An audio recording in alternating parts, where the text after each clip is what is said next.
नमस्कार मंडळी ठरलं तर मग या मालिकेचा आजचा म्हणजे 6 जुलैचा भाग तुम्ही बघत आहात आणि आजचा भाग खूप इंटरेस्टिंग आणि खूपच भारी दाखवलाय. इतका इमोशनल सीन आहे ना की अक्षरशः आजचा हा एपिसोड बघताना अक्षरशः डोळ्यामध्ये पाणी आलं. म्हणजे हा एपिसोड आहे ना आत्तापर्यंत सगळ्यात बेस्ट एपिसोड होता. मंडळी इकडे सुमन म्हणते की मधुभाऊ, सायली तुम्हाला भाऊजींच्या अपघाताच्या दिवशी सापडली का? त्यावर आता मधुभाऊ म्हणतात की हो. आणि त्यावर आता जो चैतन्य आहे तो म्हणतो आपल्याला अजून काय पुरावा हवा आहे? सायली मधुभाऊंना अपघाताच्या दिवशी सापडले याच्यावरूनच सिद्ध होतं. आणि मंडळी इथे आता प्रतिमा जी आहे ना ती उठून उभी राहते, खूप भावूक झालेली असते आणि म्हणते की मला या सगळ्या गोष्टींच्या पुराव्याची काहीच गरज नाही आहे. माझं मन मला आधीपासूनच सांगत होतं की सायलीच माझी तन्वी आहे. पण आणि आज ती गोष्ट खरी ठरली आहे. इतके दिवस माझ्या मनात हीच घालमेल होती. सायलीला जेव्हा जेव्हा वाट पाहायची तेव्हा कायम मला ही गोष्ट जाणवायची की सायलीच माझी लेक आहे म्हणून. आणि आज ती गोष्ट खरी ठरली आहे. मला इतका आनंद होतोय असं ती आता म्हणत असते मंडळी. आणि इतकी भावूक झालेली असताना बिचारी खूप रडत असते. सायलीसुद्धा आता इथे प्रतिमाचा हात हातात घेते. प्रतिमा सायलीच्या चेहऱ्यावरून, गाळावरून, तिच्या पूर्ण शरीरावरून हात फिरत असते. कारण एवढ्या वर्षानंतर तिची ती हरवलेली लेक तिला मिळाली आहे. त्याच्यामुळे तिचा आता आनंद ना गगनात मावत नाही आहे. आणि मंडळी प्रत्येक क्षण आता इतका इमोशनल आणि सगळ्यांचं छान असे म्हणजे छान सीन दाखवलं ना, खूप भावूक अशी झाली सगळेजण. इकडे रविराजांच्या डोळ्यातसुद्धा पाणी आलेलं असतं. त्यांनासुद्धा माहिती आहे की तन्वी म्हणजे सायलीच त्यांची तन्वी आहे म्हणून. पण आता त्यांच्या मनात कुठेतरी भीती निर्माण झाली. कारण प्रियाने ज्या पद्धतीने फसवलं, आपली जी फसवणूक झाली, पुन्हा आपला असाच विश्वासघात तर होणार नाही आहे ना. आणि असं पुन्हा झालं तर म्हणजे हा धक्का पसरवण्याची ताकद तर माझ्यात नाही आहे. आणि आता ते रविराज जे आहेत ना ते अर्जुनला म्हणतात, अरे अर्जुन, हे खोटं तर नसणार आहे ना? पुन्हा जर हे खोटं निघालं ना तर हा धक्का मी सहन नाही करू शकणार आहे. पण मंडळी इथे मात्र प्रतिमाचा पूर्ण विश्वास बसलेला आहे. तिला पूर्ण खात्री आहे की सायलीच आपली तन्वी आहे. आता ती सायलीला पुन्हा एकदा बिळगते, तिला जवळ घेते, तिची पापी घेत असते. आणि हा इमोशनल सीन आहे ना मंडळी, खूप वेळ दाखवला आहे. म्हणजे प्रतिमाला आता काय करू आणि काय नको असं झालेलं आहे. आणि प्रतिमा म्हणत असते की फायनली माझी लेक मला मिळाली आहे. इतके दिवस माझी लेक माझ्या समोर होती आणि तरीसुद्धा मी तिला ओळखूच नाही शकली आहे. पुन्हा प्रतिमा आणि सायली दोघीजणी एकमेकींना बिळगतात, घट्ट मिठी मारतात आणि दोघींचे अश्रू इतके अनावर झालेले असतात ना, म्हणजे प्रतिमा अक्षरशः आकसाबोक्षी अशी मोठमोठ्याने रडत असते. आणि हा सीन आता बघत असताना ना सगळ्यांच्याच डोळ्यात पाणी आले बरं का. म्हणजे अर्जुन, रविराज, प्रताप सगळेच जण खूप भावूक झालेले असतात. पण हा राकेश मात्र त्याला खूप राग आलाय. कारण मधुभाऊनी सांगितल्यामुळे आता सगळ्यांचा ह्या गोष्टीवरती विश्वास बसलाय आणि त्याला काही करून हे खोटं ठरवायचं आहे. आणि त्याच्यामुळे त्याला हे जो काही चाललेला सीन आहे ना अजिबात आवडत नसतो, खटकत असतो. तर रविराज सुद्धा इकडे सायलीकडे पाहतात. म्हणजे प्रतिमा आणि सायली दोघी जणी ज्या एकमेकांना बिळगल्यात, ज्या मिठी मारून रडतायत ना, ते बघून रविराज सुद्धा खूप भावूक झालेले असतात. त्यांना सुद्धा सायलीला जाऊन घट्ट मिठी मारावी, तिला भेटावं असं वाटत असतं. पण त्यांच्या मनात तरीसुद्धा एकच गोष्ट परत परत येत असते, जर हे सगळं खोटं निघालं आणि पुन्हा जर आपली म्हणजे पुन्हा आपण हे दुःख नाही पचवू शकत आहोत. पुन्हा ते अर्जुनला तेच म्हणतात की अर्जुन, हे जर खोटं निघालं ना तर मी हा धक्का नाही पचवू शकत आहे रे. तू मला असं काहीतरी दाखव की ज्याच्यामुळे माझी पूर्ण खात्री पटेल आणि माझ्या मनात थोडीसुद्धा शंका निर्माण होणार नाही आहे. अर्जुन आता हे सगळं बघून हसत असतो, कारण त्याला माहिती की त्याच्याकडे पुरावे आहेत. आणि जेव्हा आता रविराज असं म्हणतात ना, तेवढ्यात हा आता राकेश एक नंबरचा कुचकट लगेच म्हणतो की हो बरोबर आहे, ह्या गोष्टींवर ह्या गोष्टी ज्या काही दाखवल्यात अर्जुनने त्या काय पुरावा आहेत का? सायलीला भूतकाळ आठवला आणि त्याच दिवशी सायली मधुभाऊनं सापडली, म्हणजे सायलीच तन्वी आहे हे नाही सिद्ध होत. आणि अर्जुन तू काय पुरावा दाखवणार आहेस? अरे वकील आहेस ना, मी सुद्धा एक वकील आहे. आणि पुराव्यांशिवायच्या कोणत्याही गोष्टींवर विश्वास नाही ठेवायचा. काय पुरावा आहे तुझ्याकडे? काय पुरावा दाखवणार आहेस तू? मंडळी आता राकेश जेव्हा असं म्हणतो ना, खरं तिकडे सगळ्यांचा विश्वास बसलाय सायली तन्वी आहे. पण राकेशच्या या वक्तव्यावर सगळ्यांना खरं तर राग येतो. पण रविराज म्हणतात की राकेश बोलते ते बरोबर आहे. आणि राकेश सुद्धा म्हणतो की हो ना, म्हणजे एक गाठोड काय सापडलं आणि मधुभाऊनी काय सांगितलं, या गोष्टीवर लगेच कसं काय विश्वास ठेवणार? प्रियाने सुद्धा अशाच काही गोष्टी सांगितल्या होत्या आणि आपण त्या गोष्टीवर विश्वास ठेवून सगळेजण फसलो होतो. आता पुन्हा तीच गोष्ट व्हायला नको म्हणून मी हे म्हणतोय. काही आहेत का तुझ्याकडे पुरावे? त्यावर अर्जुन म्हणतो की हो, माझ्याकडे असे काही पुरावे आहेत आणि जो पुरावे दाखवल्यानंतर रविराज काका तू 101% विश्वास ठेवणार आहेस आणि त्यानंतर तुला कोणत्याही पुराव्याची गरज लागणार नाही आहे. आणि कोर्टसुद्धा ह्याच पुराव्यावरती विश्वास ठेवेल. आता सगळ्यांना प्रश्न पडला की अर्जुन काय पुरावा दाखवणार आहे? सगळे अर्जुनकडे पाहत बसलेले आहेत. आणि अर्जुन आता तिकडे जातो आणि त्याने जे DNA टेस्टचे रिपोर्ट केलेले असतात ना ते आणत असतो. पण प्रतिमा मात्र तिला माहिती आहे की सायलीच तिची तन्वी आहे. तिचा या सगळ्यावरती पूर्ण विश्वासच बसलेला आहे. अर्जुन आता जातो आणि तेवढ्यात ते DNA टेस्ट केलेले रिपोर्ट आणून तो सगळ्यांसमोर म्हणतो की हा आहे माझ्याकडे पुरावा. डी एन ए टेस्ट केल्यात मी आणि प्रतिमात्या आणि सायलीचे DNA टेस्टचे रिपोर्ट्स आहेत ते पूर्णपणे पॉझिटिव्ह आलेले आहेत, मॅच झालेत. आणि हो रविराज काका, एवढंच नाही आहे. जेव्हा प्रियाने सॅम्पल बदलण्याचा प्रयत्न केला होता आणि तेव्हा तिने खऱ्या तन्वीचं म्हणजे सायलीचं सॅम्पलसुद्धा लॅबमध्ये नेऊन दिलं होतं आणि त्या सॅम्पलचं आणि सायलीचे सुद्धा मी टेस्ट केलेत आणि त्याच्यामध्ये सायलीचे आणि ते DNA टेस्ट अगदी 100% मॅच झालेत. आता मंडळी, जेव्हा अर्जुन हे सगळ्यांसमोर सांगतो ना, तेव्हा सगळ्यांना पुन्हा एकदा आनंद होतो, म्हणजे सगळेजण पुन्हा भावूक झालेले असतात. पण राकेशला मात्र मोठा धक्का बसला. म्हणजे राकेशने कल्पनासुद्धा केली नव्हती की ह्या अर्जुनने DNA टेस्ट पण करून ठेवलेले असतील आणि एवढा सगळा हा प्रकार झालेला असेल. तर मंडळी, इकडे कल्पनासुद्धा म्हणत असते की राकेश, आम्हाला या सगळ्या गोष्टींची गरज नाही आहे. अरे, सायलीमध्ये आणि प्रतिमामध्ये इतकं साम्य ना, हे इतके दिवस आमच्या नजरेसमोर दिसत होतं, पण तरीसुद्धा आम्हाला ही गोष्ट कळलीच नाही आहे. आणि आता आमचा पूर्ण विश्वास आहे, अर्जुन सायली कधीच खोटं बोलणार नाही आहेत. त्याच्यामुळे अर्जुन आणि सायलीने जे सांगितले ना, त्याच्यावरती आमचा विश्वास आहेच. आणि बघ ना, प्रतिमामध्ये आणि सायलीमध्ये किती साम्य आहे आणि आमचा ह्या गोष्टीवरती विश्वास आहेच. पण त्यावेळेला आता अर्जुन त्याने जे DNA टेस्ट केलेत ना, ते DNA टेस्टचे रिपोर्टसुद्धा आता इथे रविराजांच्या समोर येतो आणि म्हणतो की रविराज काका, हे रिपोर्ट तू स्वतःच्याच डोळ्याने बघ. आणि रविराज आता ते DNA टेस्ट पाहतो आणि त्याच्यामध्ये सायलीची आणि प्रतिमाचा जो DNA टेस्ट रिपोर्ट आहे तो पॉझिटिव्ह आला आहे. आणि हे बघून रविराजांना सुद्धा आता अश्रू अनावर झालेत, म्हणजे त्यांच्यासुद्धा डोळ्यात अश्रूंच्या धारा तयार होतात तो रिपोर्ट पाहिला. आणि दुसरा रिपोर्ट जो सायलीचा आणि तन्वीचा, म्हणजे जे प्रियाने सॅम्पल चेंज केलेलं होतं, तर चेंज केलेल्या सॅम्पलचे रिपोर्टसुद्धा आता रविराज दोन्ही रिपोर्ट पाहतात आणि रविराजांची पूर्ण खात्री पटली आहे. आणि रविराजांना आता भूतकाळातल्या गोष्टी, म्हणजे जेव्हा सायली पहिल्यांदा त्यांना भेटलेली असतात आणि सायलीबरोबरचे जे काही स्पेशल मुवमेंट आहेत ना, त्या सगळ्या मुवमेंट्स आता त्यांना ते रिपोर्ट्स पाहताना आठवतात त्यांना, रविराजांना. इथे राकेशचे डोळे मात्र पांढरे फटफटीत झालेत, म्हणजे त्याला आता अंदाजही नव्हता या गोष्टींचा. आणि मंडळी, इकडे रविराजांना आता हे रिपोर्ट पाहिल्यानंतर रविराज सायलीकडे बघतच बसतात. म्हणजे एवढ्या दिवसानंतर त्यांची मुलगी, त्यांची तन्वी ही त्यांच्या डोळ्यासमोर आहे आणि रविराज त्या सायलीला तन्वी म्हणून आवाज देतात. मंडळी, खूप भारी दाखवले बरं का हा मोमेंट. आणि मंडळी, आता जेव्हा रविराज इकडे सायलीकडे पाहतात ना, तेव्हा त्यांची आणि सायलीची झालेली पहिली भेट, सायलीने रविराजांचा हात पकडून त्यांना घेऊन गेलेली, मंदिरात घेऊन गेलेली असते. तेव्हा त्यांना जाणवलेलं असतं, म्हणजे सायलीच्या त्या स्पर्शामध्ये त्यांना त्यांच्या मुलीचा स्पर्श जाणवलेला असतो. त्यानंतर त्यांनी सायलीच्या डोक्यावरून हात फिरवताना, म्हणजे आधीच्या झालेल्या प्रत्येक भेट त्यांची जी आहे ना, ते सगळे मोमेंट आता इथे रविराजांना आठवतात. त्यानंतर रविराज प्रतिमा जेव्हा सायलीला त्यांची मुलगी म्हणून मांडतात, म्हणजे आमची जर कोणी मुलगी असेल तर ती फक्त तूच आहेस आणि तूच आमची मुलगी आहेस, असं जेव्हा रविराज आणि सायलीला बोललेलं असतं, ते सगळं काही आता इथे रविराजांना आठवतं. आणि रविराज आता इथे खूप भावूक झालेले आहेत. रविराज आता उठतात आणि ते सायलीला भेटायला चाललेले असतात. आणि जे DNA टेस्टचे रिपोर्ट्स आहेत ना, आता कल्पना पाहते, कल्पनानंतर अस्मिता पाहते आणि अस्मितानंतर तो DNA टेस्टचा रिपोर्ट आहे ना, ते अश्विनच्या हातामध्ये गेला आहे. आणि अश्विनसुद्धा आता तो DNA टेस्टचा रिपोर्ट पाहतो आणि म्हणतो की रविराज काका, आता शंकेला काही कारणच राहिलं नाही आहे, कारण सायली वहिनीच आपली तन्वी आहे. आता आपल्याला कोणत्याही पुराव्याची गरज नाही आहे. आणि हे जेव्हा आता अश्विन म्हणतो ना, सगळेजण खूप खुश झालेले असतात, म्हणजे सगळ्यांच्या चेहऱ्यावर एवढं हसू असतं. तेवढ्यात आता लगेच अस्मिता म्हणते, पूर्णाजी पाहतेस ना गं, इतके दिवस तू तुझ्या नातीची वाट बघत होतीस, तुझी नात आता तुझ्या समोर आहे अगं, तुझं स्वप्न, तुझी इच्छा पूर्ण झाली आहे. त्यावर आता सगळेजण खूप खुश झाले आहेत आणि पूर्णाजीसुद्धा स्माईल देतात. पूर्णाजीसुद्धा आता खूप भावूक झाल्यात बिचाऱ्या.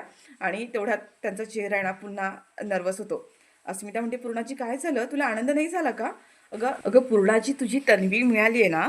त्यावर आता पूर्णाजी नर्वस झालेले असतात आणि म्हणतात की आजकाल ना मला भीतीच वाटते. म्हणजे आपण इतके दिवस एखादं स्वप्न बघतो आणि ते स्वप्न पूर्ण झालं ना की भीतीच वाटायला लागते. म्हणजे कायम असं वाटतं की हे मी कुठे माझं स्वप्न तर बघत नाही आहे ना. आयुष्यात काहीतरी चांगलं घडतं, वाटतं की आपलं स्वप्न पूर्ण झालं आहे आणि मग उठल्यावर कळतं की ते स्वप्न पडलं आहे. आणि आजसुद्धा माझ्यासोबत असंच काहीसं होणार नाही आहे ना. आणि आता सायली पूर्णाजीच्या जवळ येते, पूर्णाजीचा हात हातात घेते, तिला घट्ट मिठी मारते आणि म्हणते की पूर्णाजी, अगं हे स्वप्न नाही आहे. आणि पूर्णाजीचा हात ती स्वतःच्या गालावरून फिरवते आणि म्हणते की हे बघ, हा स्पर्श बघ, हे स्वप्न नाही आहे, हे खरं आहे, मी खरंच तुझी तन्वी, तुझी नात आहे. आणि पूर्णाजीसुद्धा आता सायलीच्या चेहऱ्यावरून हात फिरवतात, खूप भावूक झालेले असतात. म्हणतात की हो, माझी तन्वी, इतके दिवस 25 वर्ष मी माझ्या तन्वीची वाट पाहिली आणि आज माझं हे स्वप्न पूर्ण झालं आहे. माझा विश्वासच बसत नाही गं ह्या गोष्टीवरती. आणि ह्या इमोशनल मुवमेंटमध्ये ना बाकी सगळेजण पण खूप भावूक झालेले असतात. पूर्णाजी आता पुन्हा सायलीच्या चेहऱ्यावरून हात फिरवते. खरं तर पूर्णाजीचा ना ह्या गोष्टींवरती विश्वासच बसत नाही आहे आणि ती सायलीला म्हणते, तन्वी बाळा, तू खरंच परत आलीस का? माझा विश्वासच बसत नाही आहे गं. देवी आईने माझी इच्छा पूर्ण केली. मला असं वाटलं होतं की माझी इच्छा कधीच पूर्ण होणार नाही आहे, पण देवी आईच्या कृपेने सगळं काही ठीक झालं. माझी तन्वी परत आली आहे. तर मंडळी, आता इकडे असं दाखवलं आहे की ही प्रिया ना जेलमध्ये भिंतीवर सायली आणि तन्वीचं नाव लिहित असते आणि रागारागाने म्हणत असते की सायली, तू तन्वी आहेस हे जरी सगळ्यांच्या समोर आलं तरी तुझं नामोनिशान मी कायमचं मिटून टाकणार आहे. आता हिला खूप चिडलेलं दाखवले बरं का, आणि म्हणत असते की तुला तन्वी व्हायची खूप हौस आहे ना, तू हो ना तन्वी हो, पण किती दिवस तू तन्वी म्हणून जगतेस ना ते मी पाहतेस. नाही तुला संपून टाकलं तर नावाची प्रिया नाही आहे म्हणून. ह्या किल्लेदारांना सुभेदारांना किती आनंद साजरा करायचा आहे करू दे, पण मी त्यांना हा आनंद जास्त दिवस साजरा करू देणारच नाही आहे. तन्वी काय सायली नावसुद्धा मी त्यांच्या आयुष्यात ठेवणार नाही आहे. आणि मग आयुष्यभर हे किल्लेदार आणि सुभेदार सायलीच्या आणि तन्वीच्या नावाने आयुष्यभर रडत बसतील. तर मंडळी, आता इकडे असं दाखवलंय की जो सचिन आहे त्याच्या फोनवरती राकेशने व्हिडिओ कॉल केलेला असतो बाहेर येऊन, आणि आता तो महिपतला म्हणत असतो की महिपत अंकल, अहो तुम्ही काय करणार आहात? अहो इकडे खूप मोठा प्रॉब्लेम झाला आहे आणि तुम्ही हे काय करून बसला आहात? मला आता तुमची खूप जास्त गरज आहे. अहो त्या सुभेदारांना आणि किल्लेदारांना कळलं आहे खूप मोठा प्रॉब्लेम झाला आहे. आता ना महिपत म्हणतो, अरे नक्की काय झालं आहे, काय समजलं आहे त्यांना? तर राकेश म्हणतो की सायली ही खरी तन्वी आहे हे त्या लोकांना कळलं आहे, आणि आता हा किल्लेदार आणि सुभेदार सगळी प्रॉपर्टी त्या तन्वीच्या नावावर करतील, आणि मी काय करू त्याच्यावरती आता? त्यावर हा महिपत म्हणतो की जे झालं ते चांगलंच झालं की. म्हणतो की अरे ती प्रॉपर्टी जर त्या दोघांच्या घशात गेली तर आपल्याला काय मिळणार आहे? त्यावर महिपत म्हणतो की आपल्याला आपल्याला म्हणजे मला कोणाची प्रॉपर्टी कोणाचा पैसा नको आहे. अरे त्या राकेश म्हणतो तुम्हाला नको हवा असला तरी मला हवा आहे, कारण सायली तन्वी आहे हे सगळं समजल्यानंतर ते सुभेदार आणि किल्लेदार, तो किल्लेदार तर सगळी प्रॉपर्टी त्या स्वतःच्या लेकीच्या तन्वीच्या नावावर करेल. माझं काय? मी काय करू? फक्त हातावर हात घेऊन बसू का? त्या सायलीमुळे माझा पप्पा तिकडे जेलमध्ये आहे. पण आता महिपत म्हणतो की अरे ह्या सगळ्यातून बाहेर पडा, चांगल्या मार्गावर चाला. बघा त्या सायलीने सुद्धा एवढी चांगली कर्म केली म्हणून आज तिच्या आयुष्यामध्ये चांगलं घडतंय. त्यावर हा राकेश म्हणतो, अरे त्या तन्वीने सुद्धा तुला पण जेलमध्ये टाकलं होतं. आता नागराज महिपत म्हणत असतो की बरं झालं तिने मला जेलमध्ये टाकलं, म्हणून माझ्या आयुष्यात ह्या एवढ्या चांगल्या गोष्टी घडल्या. मला सगळ्या गोष्टींचा पश्चाताप झाला आणि आज मी चांगल्या मार्गावर आहे.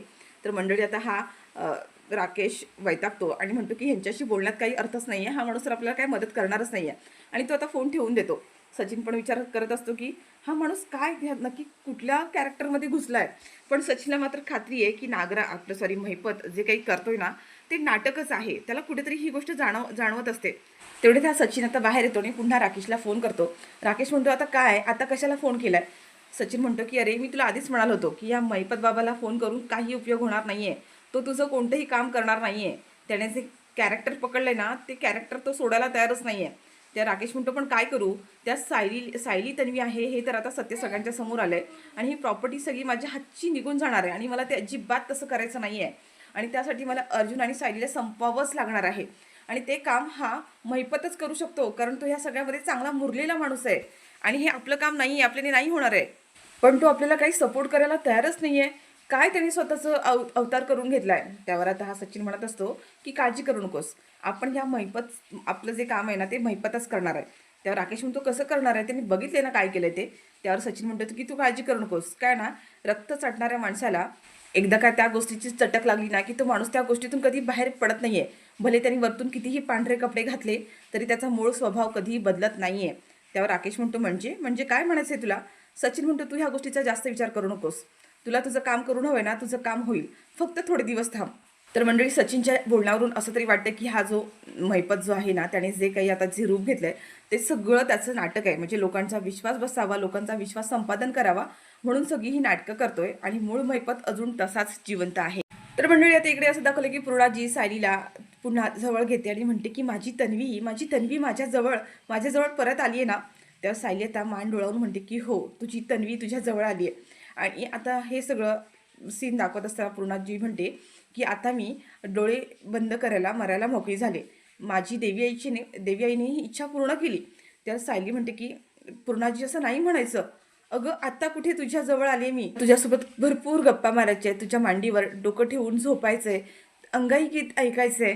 गेल्या 20-22 वर्षामध्ये ज्या गोष्टी करायच्या राहिल्यात ना त्या सगळ्या गोष्टी मला तुझ्यासोबत करायच्या आहेत.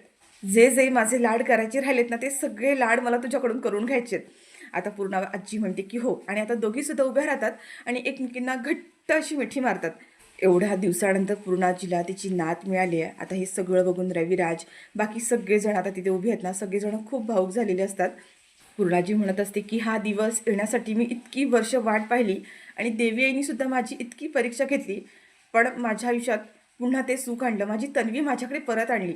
आणि पूर्णाजी आता सगळ्यांसमोर असं म्हणत असतात ना, तेव्हा मंडळी आता प्रतिमा जी आहे ना, तेव्हा प्रतिमाला सुद्धा मागच्या काही गोष्टी आठवतात. म्हणजे प्रतिमा सायलीला जेव्हा मंदिरात सापडलेली असते, तो सुद्धा एक सीन तिला आठवत असतो. आणि म्हणजे की आता रविराज आणि सायली या दोघींची सुद्धा आता भेट होताना दाखवली आहे. मग रविराज आता सुद्धा खूप भावूक झालेले असतात आणि सायलीच्या जवळ येतात. आणि रविराज म्हणतात की सायली बाळा, इतके दिवस तू आमच्या जवळ होतीस, माझं मन कायम सांगायचं की माझी लेक असेल तर तूच असशील म्हणून. पण काय म्हणतात ना, एक वकील आहे ना मी, आणि त्याच्यामुळे पुराव्यांशिवाय कोणत्या गोष्टीवरती विश्वास ठेवता येत नाही आहे. आणि आयुष्यात आता एवढे चटके मिळाले होते ना, की कसं ह्या सगळ्या गोष्टींवरती विश्वास ठेवणार होतो. पण माझी लेक इतकी वर्ष माझ्याजवळ होती, आमच्या आसपास होती, आमच्यासोबत राहत होती, आणि तरीसुद्धा आम्हाला ते कळलं नाही आहे गं. आणि आता सायली आणि रविराज दोघंसुद्धा एकमेकांना पुन्हा एकदा घट्ट मिठी मारतात. रविराज म्हणत असतात की माझी तन्वी, आणि सायलीसुद्धा आता रविराजांना बाबा म्हणून आवाज देते. आणि हा इमोशनल सीन आता पुन्हा एकदा दाखवला आहे. आणि खूप दोघंसुद्धा भावूक झालेले असतात. रविराज सायलीला मिठी मारून घट्ट रडायला सुरुवात करतात.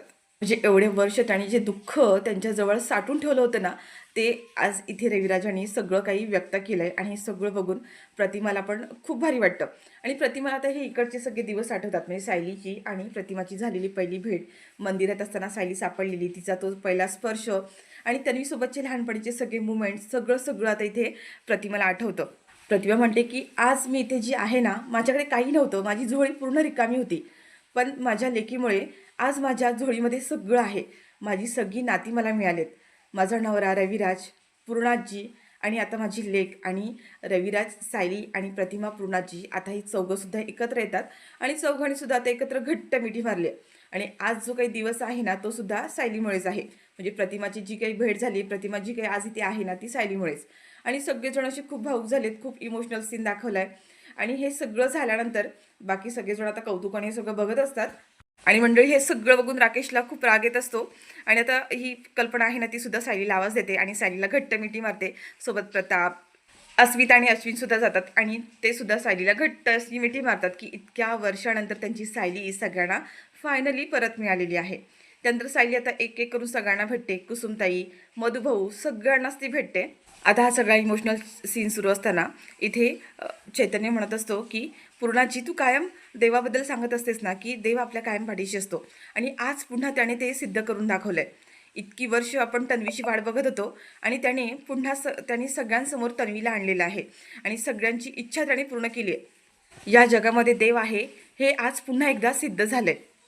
तर मंडळी इकडे आता सायली सगळ्यांसमोर म्हणजे देवासमोर हात जोडून प्रार्थना करत असते आणि ते देवाचे आभार मानत असते की एवढ्या वर्षांनी का होईना पण माझी सगळी माणसं मला मिळाली आहेत, माझी सगळी नाती मिळाली आहेत, हरवलेलं माझं जी माणसं होती ती सगळी सगळी माणसं मला मिळाली आहेत, आणि म्हणून ती आभार मानत असते. तेवढ्यात आता पूर्णाजी येते आणि म्हणते की इतक्या वर्षानंतर माझी तन्वी मला मिळाली आहे, आणि आपण सगळेजण मिळून तन्वी डे साजरा करणार आहोत. आणि मी तन्वीसाठी एक सरप्राईजसुद्धा आणून ठेवलेलं आहे. आता बाकी सगळेजण म्हणत असं की पूर्णाजी सरप्राईज, काय सरप्राईज आहे? पण पूर्णाजी म्हणते की नाही, असं मी सांगणार नाही आहे, खूप मोठं सरप्राईज आहे आणि ते फक्त माझ्या तन्वीसाठी आहे. आता मंडळी इकडे तन्वी डे साजरा करणार आहेत आणि पूर्णाजीने तन्वीसाठी खास काहीतरी मोठं सरप्राईज प्लॅनिंग केलेलं आहे, बरं आहे का? आता हे आपल्याला येणाऱ्या पुढच्या भागामध्ये पाहायला मिळेल. आणि मंडळी प्रोमोमध्ये आता असं दाखवलं आहे की सगळेजण इकडे सुभेदार किल्लेदार खुश आहेत सायलीसाठी, म्हणजे तन्वीसाठी आता खूप मोठं सेलिब्रेशनसुद्धा होणार आहे.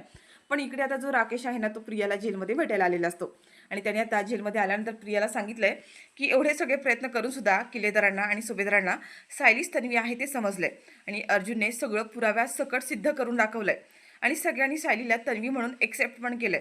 आता जेव्हा हे प्रियाला कळतं ना, तिच्या पायाखालची जमीन सरकते आणि म्हणते की नाही, असं होऊ शकत नाहीये, सायली तन्वी आहे हे सगळ्यांसमोर कसं काय येऊ शकतं, मी आणि सायलीला असं जगूच देणार नाहीये. मंडळी आता ही प्रिया ना खूप जोरात चिडलेली असते आणि म्हणते की नाही, मी सायलीला तन्वी म्हणून जगूच देणार नाहीये, मी तिला संपवून टाकेन मी सायलीला. आणि खूप जोरात ती जेलमध्ये ओरडत असते, आणि बाकीच्या आता तिथले कॉन्स्टेबल हे सगळं ऐकतात बरं का. आणि ते सुद्धा आता प्रिया म्हणजे इतकी हायपर झालेली दाखवली आहे की सगळे कॉन्स्टेबल प्रियाला पकडायला येतात. मंडळी आता हे राकेश महिपत सचिन मिळून सगळेजण पुन्हा एकदा सायली आणि सचिनला उद्ध्वस्त करण्यासाठी काहीतरी मोठं कट कारस्थान करणार आहेत, एवढं मात्र नक्की. आता नक्की काय होणार आहे, पुढे काय घडणार आहे, हे आपल्याला आता येणाऱ्या पुढच्या भागांमध्ये पाहायला मिळेल. तर मंडळी, तुम्हाला हा आजचा भाग कसा वाटला कॉमेंट करून नक्की सांगा. व्हिडिओ आवडल्यास व्हिडिओला लाईक करा, शेअर करा आणि चॅनलवर नवीन असाल, चॅनलला तुम्ही सबस्क्राईब केलं नसेल ना, तर चॅनल आत्ताच सबस्क्राईब करून घ्या आणि व्हिडिओला लाईक करायला विसरू नका.